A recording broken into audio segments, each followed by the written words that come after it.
Hello dear student, मैं मोनिका श्रीवास्तव अपने YouTube channel गृह विज्ञान की पाठशाला में आप सभी का स्वागत करती हूँ। तो आज का जो हमारा टॉपिक है वो है हिंदू धर्म के 16 संस्कार। ठीक, तो हिंदू धर्म में 16 संस्कार के बारे में बताया गया है, जिसके बारे में हम आज डिस्कशन करेंगे। ठीक, तो आइए जानते हैं इसका जो इतिहास रहा वो क्या है। तो प्राचीन काल में प्रत्येक कार्य किसी न किसी संस्कार के माध्यम से आरंभ होते थे। ठीक है, और उन संस्कारों की जो संख्या थी वो उस समय क्या बताई गई थी, 40। ठीक, जिसमें गौतम स्मृति में इसको 40 संख्या बताई गई, महर्षि गंगिरा ने इसको 25 संख्या बताई और व्यास स्मृति में इसे 16 संख्या बताई गई। ठीक है, जिसके बारे में हम आज यहाँ पर क्या करेंगे, अध्ययन करेंगे। ठीक, तो पहला जो संस्कार है वो हमारा है गर्भाधान संस्कार। ठीक है, इसमें क्या होता है कि इस संस्कार के माध्यम से हिंदू धर्म ये संदेश देता है कि स्त्री और पुरुष का जो संबंध है वो पशुवत ना होकर वंश वृद्धि के लिए होता है। ठीक है, मतलब वंश को आगे बढ़ाने के लिए, उसमें वृद्धि करने के लिए क्या होता है, उसमें जो संबंध होता है वो हमारा क्या कहलाता है, गर्भाधान कहलाता है। यह मानसिक शारीरिक पवित्रता के लिए होता है। ठीक, अगला हमारा है पुंसवन संस्कार। ठीक है, ये संस्कार गर्भस्थ शिशु के मानसिक विकास के लिए होता है। ठीक है, ये स्वास्थ्य एवं उत्तम संतति को क्या करता है, जन्म देने का कार्य करता है। ठीक, अगला है हमारा वो है सीमांतोन्नयन संस्कार। ठीक है, इसका अर्थ क्या होता है, सौभाग्य संपन्न होना। ठीक है, इसमें गर्भपात रोकने के साथ साथ गर्भवती की रक्षा हेतु इसको क्या किया जाता है, इसको किया जाता है। इसमें जो सौभाग्यवती स्त्रियां होती हैं वो गर्भवती की क्या करती हैं, मांग भरती हैं। ठीक है, इस तरह से इस संस्कार को संपन्न किया जाता है। ठीक, फिर अगला है जात कर्म संस्कार। ठीक है, इसमें क्या होता है कि जो नवजात शिशु है उसके नाल छेदन से पूर्व इस संस्कार को किया जाता है। ठीक, इस संस्कार में 2 बूंद घी व 6 बूंद शहद को मिलाकर बच्चे को क्या किया जाता है, चटाया जाता है तथा मंत्रों का उच्चारण होता है। यह बच्चे की दीर्घ आयु, ठीक है, उसको बलवान बनाने, उसके स्वास्थ्य के लिए इस संस्कार को किया जाता है। ठीक है, और इसके बाद क्या होता है, माता बच्चे को स्तनपान कराती है। ठीक, उसके बाद अगला है हमारा नामकरण संस्कार। तो जो नामकरण संस्कार होता है वो बच्चे को नाम देने के लिए किया जाता है। ठीक, जन्म के 11वें दिन के बाद जो है इसको किया जाता है, इस संस्कार को। इसके बाद अगला है हमारा निष्क्रमण संस्कार। इसमें क्या होता है, निष्क्रमण का जो तात्पर्य होता है वो क्या होता है, बाहर निकलना। ठीक, बाहर निकलने से क्या तात्पर्य कि इस संस्कार में शिशु को सूर्य एवं चंद्रमा की जो ज्योति है उसको दिखाई जाती है। ठीक, सूर्य का तेज और चंद्रमा की जो शीतलता होती है उसको शिशु को अवगत कराना ही इसका उद्देश्य होता है।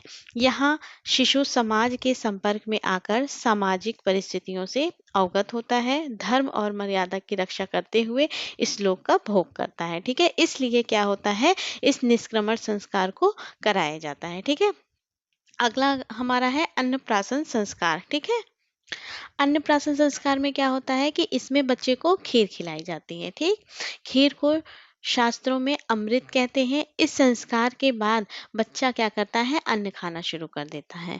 अन्न को शास्त्रों में प्राण कहा जाता है। यह बच्चे को स्वस्थ एवं पोषित रखने के लिए जरूरी होता है। ठीक, उसके बाद है हमारा चूड़ा कर्म संस्कार। तो जो चूड़ा कर्म संस्कार है वो पहले वर्ष, तीसरे वर्ष या 5वें वर्ष किया जाता है। ठीक है, यह बच्चे के बौद्धिक विकास और शुचिता के लिए क्या होता है, बहुत ही उपयोगी होता है। ठीक है, वैदिक मंत्रोच्चारण के साथ यह संस्कार संपन्न होता है।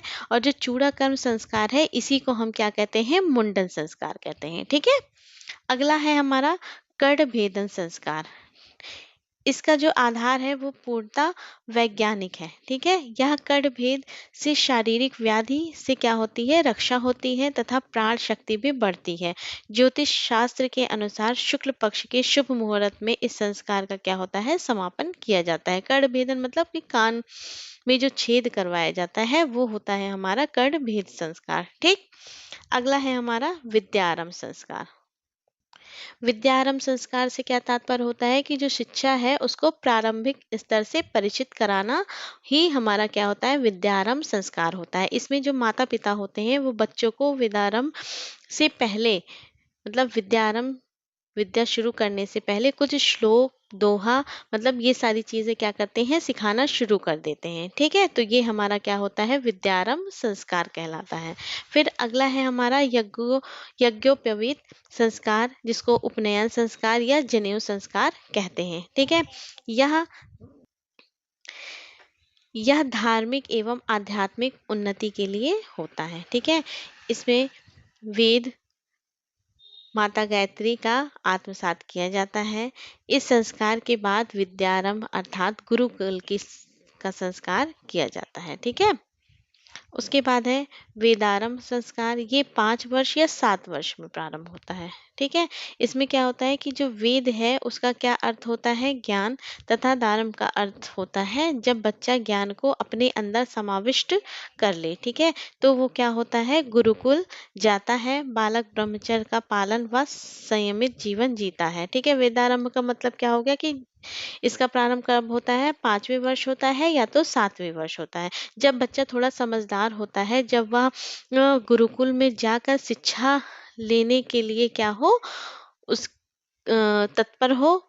ठीक है, जब उसको कोई ज्ञान दिया जा रहा है और उस ज्ञान को क्या करे, वो अपने अंदर क्या करे, समाहित कर सके, उस ज्ञान को वो सीख सके, तो वो हमारा क्या होता है, वेदारंभ संस्कार कहलाता है। ठीक है, उसके बाद अगला आता है हमारा केशांत संस्कार। ठीक है, इसमें क्या होता है कि गुरुकुल शिक्षा समाप्त होने के बाद आचार्य के समक्ष ही ये संस्कार होता है। ठीक है, यह गुरुकुल से विदाई का संस्कार होता है। इसमें गृहस्थ आश्रम में प्रवेश का उपक्रम है। ठीक है, मतलब गुरुकुल से विदाई लेने के बाद गृहस्थ आश्रम में प्रवेश करने का जो समय होता है वो हमारा इसी माध्यम से शुरू किया जाता है। ठीक है, इसमें बालों की सफाई की जाती है तथा स्नान कराकर स्नातक की उपाधि दे दी जाती है। ठीक है, फिर उसके बाद है समावर्तन संस्कार। इसमें क्या होता है कि गुरुकुल से विदाई लेने के पूर्व यह संस्कार होता है। इसमें भी सुगंधित पदार्थों और औषधियों तथा जल से भरे हुए वेदी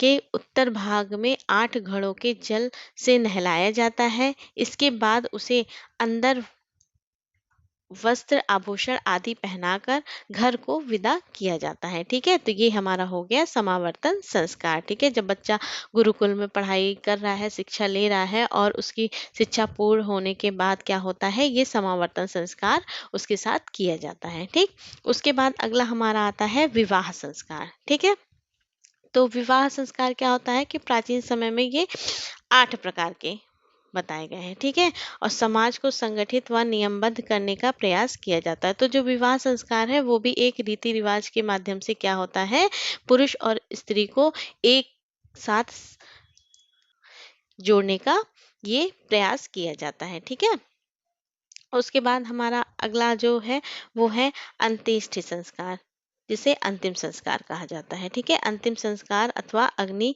परिग्रह संस्कार। ठीक है, इसमें आत्मा में अग्नि अधीन करना ही अग्नि परिग्रह है। ठीक है, धर्मशास्त्रों का मानना है होता है कि मृत शरीर का विधिवत की क्रिया करने से जीवन की असंतृप्त जो वासनाएं होती हैं वो शांत हो जाती हैं। ठीक है, तो आशा करते हैं आपको ये जो 16 संस्कार हैं ये अच्छे से समझ आ गए होंगे।